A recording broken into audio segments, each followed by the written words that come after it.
Hello and welcome to The Long View. This is a first time user experience video, so we're playing a game for the very first time. It is Call of Duty Mobile, so we just saw Activision as the main splash screen, and then Tencent, the massive Chinese technology and games company, which is helping out on this. So it'd be interesting to see how kind of Chinese focused this kind of game is, China being the biggest mobile game market, but Chinese mobile game audience having a slightly different view on how mobile games should be constructed compared to Western audiences. Okay, so pretty fast into this. So terms of use and privacy policy, this is, I guess, now fairly standard with the amount of legislation around privacy. So obviously we can decline and not play the game, or we can accept. And there we go, this is interesting. So straight in here, so we can play as a guest. That's obviously a very good thing to have, or we can log in via Facebook. Obviously the advantage for the developer is if we log in via Facebook, then they potentially have access to our friends, and we can potentially, obviously now it's a bit different to how it was when Facebook started. We can't spam our friends all the time, but potentially we can see which of our friends are playing this game. Our Facebook friends are playing this game, and we could kind of maybe do some missions together. Maybe we can share some resources, all that sort of thing. So Facebook's very important for mobile game developers. But I'm going to go in as a guest because I don't even think I have Facebook logged in on my iPad at the moment. So there we go. So let's try guest. Obviously the problem with guest is if my iPad stops working, then it's not attached to any other identity kind of system, so I would lose all my progress. So we've got the Call of Duty push notification prompt. I'm playing on an iPad, so this is the kind of Apple official pop-up. Again, this can only be shown once, so this is actually not a very sophisticated way of getting me to kind of allow push notifications. Push notifications just means the developer can kind of fire up messages to try and engage me in the game when I'm not in the game. So it's a bit like kind of messaging. I always say don't allow for people developers who kind of add this in a very kind of unthinking way, which I think is what they've done here. Lots of good developers now will integrate this much more into the tutorial and potentially have their own kind of pop-up screen that they'll then pop up the screen. This is a fairly crude way of doing it, I would say. So we'll say don't allow. So I'm not going to get these messages. Okay, so create a character, maximum 14 characters. Okay, again, this is a bit odd. So imagine I am not the person I am, someone who spends a lot of time playing mobile games and focusing on the first-time user experience. If I was someone who just really loved Call of Duty and heard there's a mobile version of it coming out and just wanted to try it out, this kind of stuff is what we call friction. Friction is just things that stop me getting to the game. So if I download Call of Duty Mobile, what do I want to do? Do I want to fill out character things? Do I want to log in with Facebook? No, I just want to play the game. I love the game. I want to play it. So obviously this is important in terms of engaging me in the game and making me, in a sense, kind of customize the experience and have my own kind of crazy gamer tag. But this is not the place to do it. You can get people into the game and start playing the game, and then you can kind of do this kind of setup stuff. They've chosen to do it here, which is not, again, where I think the best mobile game developers would choose to do it, but it's here, so we'll go through it. So I don't know what happened there. So okay, so that was again pretty poor that I pressed that little kind of button with the pencil on it, which I thought would bring up my keypad to type in my name, but it didn't. So this is not going particularly well, but there's my little gamer tag. There we go. And actually, if you look at this, it's quite complicated. You have this kind of I put in my name, but I can also tap to change this kind of face, but I can't see all the avatar things. I'm just randomly tapping to find something that makes sense. I can also have this little dice here that I assume means random, but obviously a dice is random within 6 options. So not very sophisticated. I'm getting the impression of so far, and now Okay, that loaded fast. I mean, the most important thing is to load kind of stuff fast. Okay, so basic controls. I mean, this is obviously a first-person shooter game, and we're going to have to adapt that to the fact we're on a touchscreen device. So slide to the left to move, and slide to the right to control the view. So we've basically got movement and camera on two separate things. So, you know, I should point out I'm not a big console Call of Duty kind of guy, so I will probably embarrass myself, at least in your eyes, on how I play. But I've played quite a lot of first-person shooters on touchscreen devices, so I'm hopefully not terrible at that. Okay, so there's a big gun, or a little gun, whatever. So I will have to tap to pick that up. It's kind of interesting. They don't have auto pick, but there may be reasons for that, gameplay reasons. So I move here, and probably some people are going to arrive for me to shoot. So move the crosshairs over the target to fire. So looking like it's on auto fire, which is kind of how mobile games work. There will be some people who probably in the options you can not have auto fire, but obviously if you have a console joypad and you have D-pads or joysticks, whatever, then you can have kind of movement, and also you have the shoulder keys or the trigger keys to fire. You don't have that on touchscreens. So simple fire, aiming tutorial, tap the aim button and move the crosshairs. Okay, so they're asking me to do something different here. So okay, so I think I didn't quite understand what was going on there. So I kind of so you can, if you want to kind of go into a sniper type mode, you can, that kind of locks you into a more accurate firing mode, I suppose. And obviously Call of Duty is a first-person shooter game. It's about guns, effectively, and people do want to show they have some sort of skill. And we can say here, okay, so it's saying if we want to go, we can go into settings, and we get the simple mode was what was there. This is starting to get complicated, I would have to say. So if we look at even at the simple mode, we can limit auto fire range when hip firing. I mean, what exactly does that mean? I'm not entirely sure. But I get some idea when I have the gun. I think when I'm hip firing is not when I'm in that kind of closed in mode, and I can limit the range of that, or I can tap advanced mode, and then I get totally confused, because I can one tap ADS, I can hip fire, or I can custom. So I mean, it showed me there's these things, and this is, I guess, what you do in the tutorial. This is not what I would do in the tutorial. If I was game director of Call of Duty Mobile, I would just get people straight into a game and playing, and then we'll worry about the tutorial later on. But I'm not a game director, so what do I know? Okay, advanced fire tutorial. Hold the fire button to aim and fire. So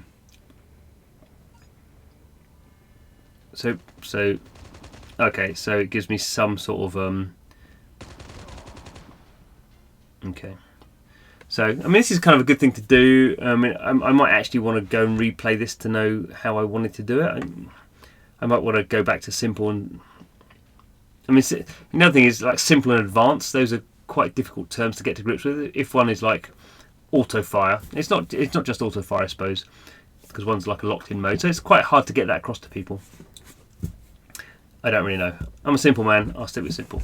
Okay, so and I guess this is all this stuff is very driven by Halo, which wasn't the first-person shooter on console, but actually is now still looked back on as doing the best tutorial on how to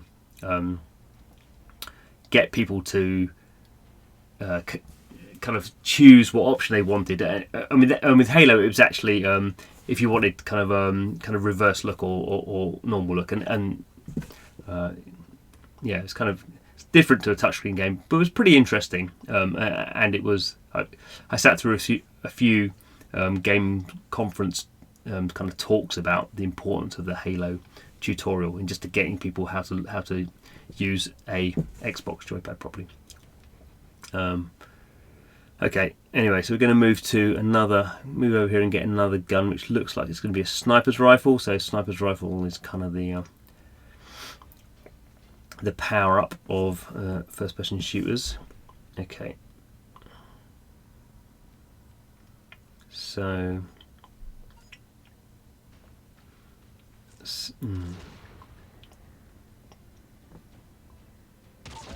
okay, so it is so even on the advanced one, it is still auto fire, that you're putting the crosshairs over someone and it's firing automatically. Obviously, you know, the complexity of a touchscreen first-person shooter is not the complexity of a console shooter. Now they're telling us something about the score streak. We can tap the score streak button, effectively like a power-up button. So it's got really confusing. Tap twice to boost. Okay, so I just dropped a Predator missile on those guys. Okay, so if I, okay, that kind of makes sense. If I do well in the game, I get these kind of extra things. Okay, so tutorial looks like it's over. Although I don't really feel I'm fully in control of what's going on, but.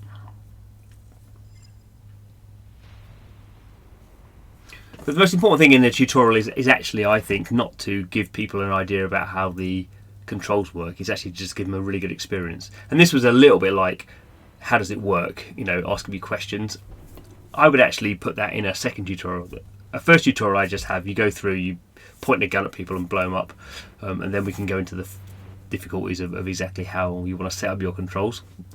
Maybe Call of Duty is a bit of a kind of more geeky audience, but it's still a massive, hundreds of millions of people have kind of played this game.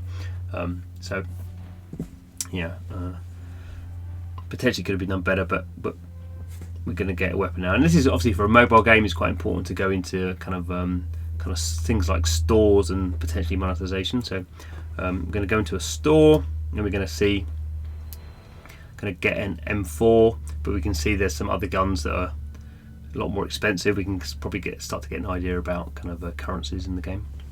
So I'm going to purchase that. Shiny gun.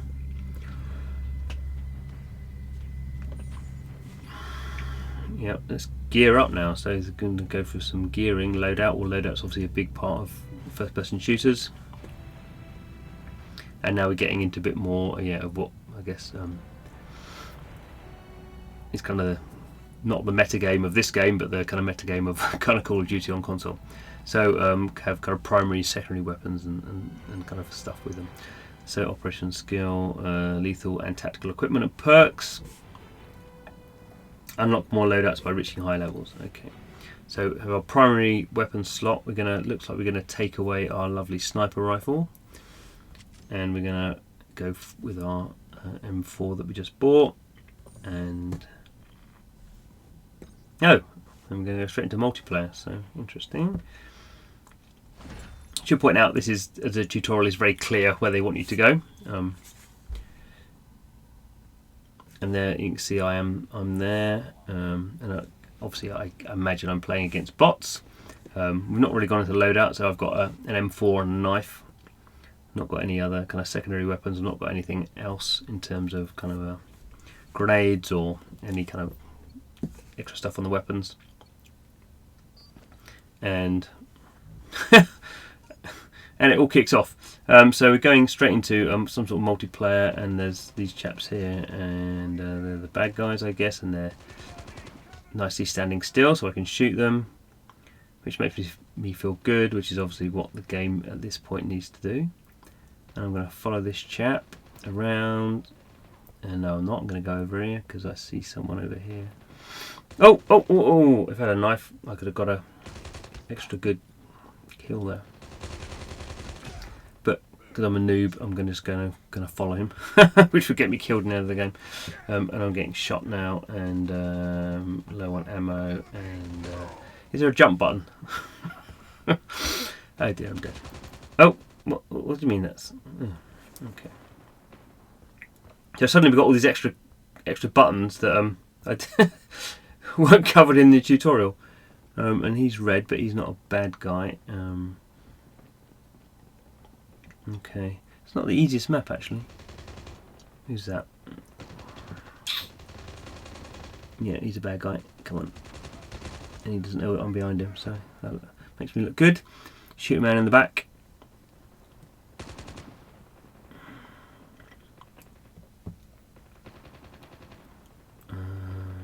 Is he still hiding behind the bus? Probably he's buggered off, I imagine. There he is over there. Oh, let's follow my guys. Oh, there he is. So, let's reload. So embarrassing, I got killed because I couldn't reload my gun. Now they're all my guys as well. Who's that over there? Oh, there he is. Who's that over there? He's behind you. It's a pantomime.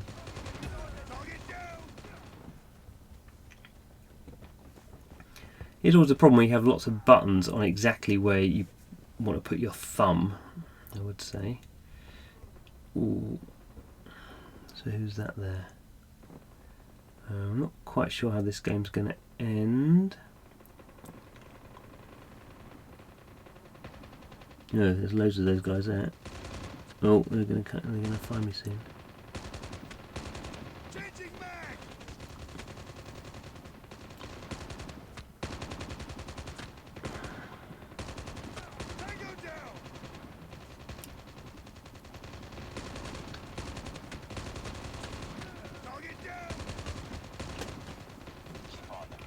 Right, they're not even looking at my health. It's quite a long level, this one. And these are really stupid bots. This is where they're spawning, isn't it? Oh, for a grenade. Oh, actually, I'm actually out of ammo now. Oh, that's interesting. I'm going to run up there and pick up that gun, aren't I? I've still not got any. Oh, I've got ammo now. I've still not got any ammo. Oh. Well, I don't think I'm good enough to get. Oh, I am. Can I stab him? Don't know how to stab him. So someone's got to get 20, isn't it? That's what we're looking for. Did I die again? It's very long, actually. Very long mission. Right. Well, at least I know where to kind of hang out. There we go.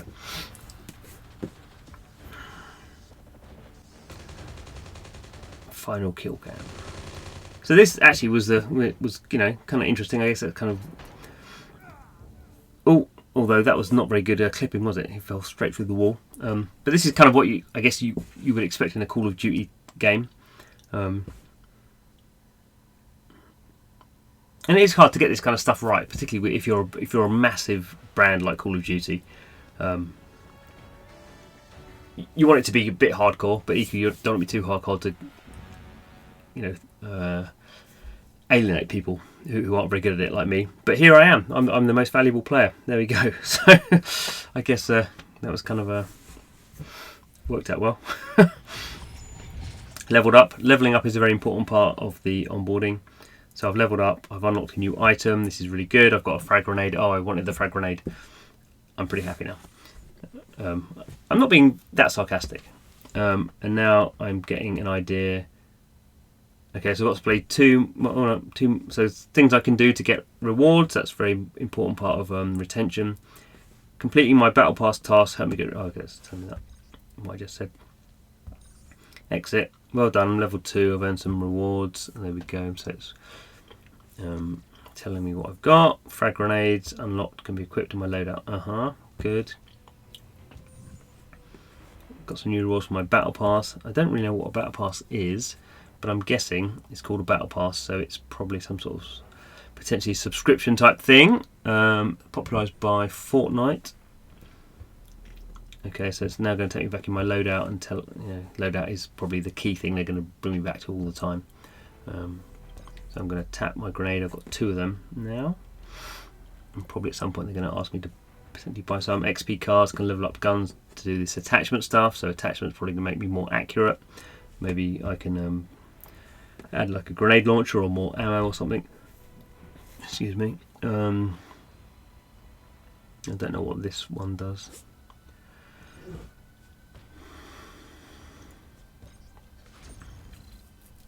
But that gun leveled up. A new attachment, looks like some sort of site, red dot site. Okay, slide to check more attachments. Okay. My own battle style. Well, basically I'm going to stand still and press the button whenever I see enemies. Not really a style. I don't think, more a state of mind. Okay, so stuff's happening. I'm not really too focused on the stuff happening, but I'm getting rewards. That's always really good. I've got some more rewards. I can see if I come tomorrow, I'm going to get more rewards if I come for day 7. I don't really know what Special Ops 5 is, but I'm assuming it's a good one because I'm going to have to come in for 7 days to do it. And I think at that point I'll leave it because we're looking like we're 21 minutes in.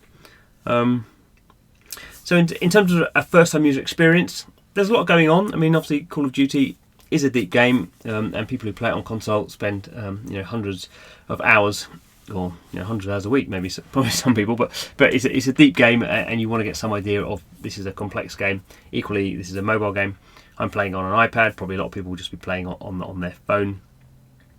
So it's a balancing act between accessibility and getting people into the depth of the game, and the fact that this is not just some sort of really rubbish kind of mobile knockoff of a Call of Duty. There is some depth to it, and obviously in the long term, if you're going to want to monetize a mobile game, you need to have a lot of depth, a lot of what we call metagame, a lot of things that people can spend money on leveling up.